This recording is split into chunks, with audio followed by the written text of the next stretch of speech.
বিদ্যুতের কাজ করতে গিয়ে রহস্যজনকভাবে মৃত্যু এক শ্রমিকের। ঘটনা টাকারজলা এলাকায়। জানা যায়, ঠিকাদারের তত্ত্বাবধানে টাকারজলা এলাকায় বিদ্যুতের কাজ করতে যায় রূপক সাহা নামে ৩৫ বছরের এক ব্যক্তি। তার বাড়ি উদয়পুর পালাটানা এলাকায়। হঠাৎ করে সিঁড়ি ভেঙে নিচে পড়ে যায় রূপক। প্রথমে তাকে বিশালগড় মহকুমা হাসপাতালে নিয়ে আসলে কর্তব্যরত চিকিৎসক তাকে আগরতলা জিবিপি হাসপাতালে রেফার করেন। জিবিপি হাসপাতালে চিকিৎসাধীন অবস্থায় রূপক আজ বৃহস্পতিবার সকালে মৃত্যুর কোলে ঢলে পড়ে। এদিকে তার মৃত্যু সুস্থ তদন্তের দাবি জানিয়েছেন অন্যান্য শ্রমিকরা।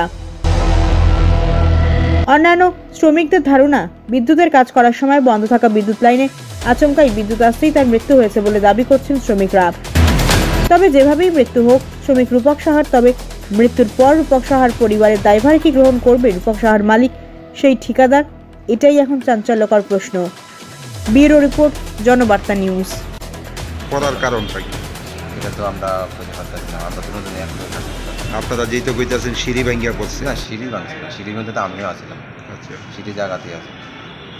হঠাৎ করে এরকম কি হয়েছে যে উনি সিঁড়ির থেকে নিচে পড়ে আছে?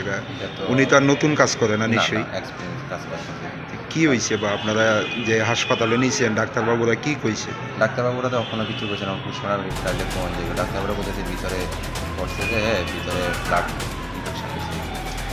বিদ্যুতের কোনো সংযোগ আছে? না না না, তেমন কোনো সমস্যা নেই। কতদিন ধরে আপনার সঙ্গে কাজ করে? অনেকদিন ধরে কাজ করতেছে।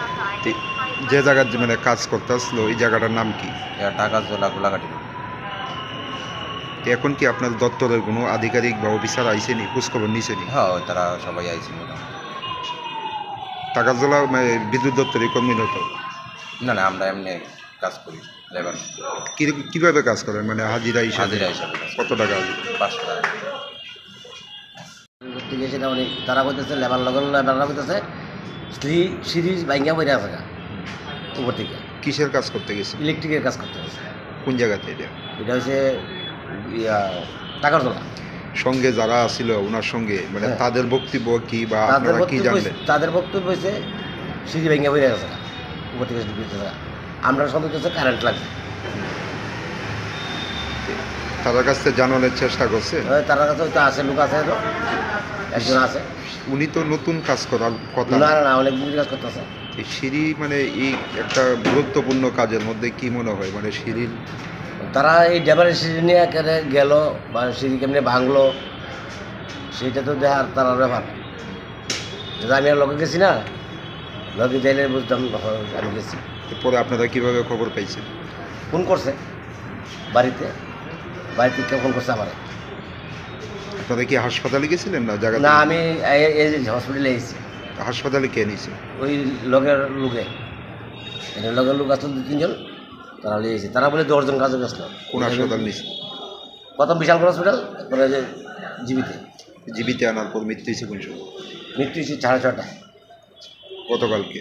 গতকালকে। এখন দপ্তরের কোনো আধিকারিকরা আইসেনি হাসপাতালে? না, উনি কি মানে অনিয়মিত কর্মী আসিল? তারা তো অনেকদিন ধরে চাইতেছে কাছে, এই কন্ট্রাক্টরের আন্ডারে অনেক 5-6 মাস ধরে কাজ চাইতেছে। যে কন্ট্রাক্টরের আন্ডারে কাজ করতেছে উনি আইসেনি? আমি দেখিনি। এখন কি চান আপনারা? আমরা এটার তদন্ত চাই, কেন সিঁড়ি ভাঙলো বা কী করলো, তারা কোনো তদন্ত করলো না। দেখুন আমরা কালকে এই হসপিটাল ভর্তি করে দিয়ে গেছে। এই বিশেষ কোন দপ্তরে, মানে কোন বিদ্যুৎ দপ্তরে আছে উনি? কোন জায়গাতে আছে? সঠিক আমি করতে পারি না। কোন বিদ্যুৎ দপ্তরে? টাকারজলা আন্ডারে। টাকারজলাতে? নামটা কি ওনার? এর নামটা জানা হচ্ছে কিন্তু নামটা না না, যার মৃত্যু হয়েছে ওনার নাম কি? রূপক শাহ। বয়স কত হইব? বয়স 35। বাড়ি কোন জায়গায়? পালাটানা। এমনিতে বাড়ি করে মানে কে আছে? মা আর বউ, বাচ্চা শুরু একটা।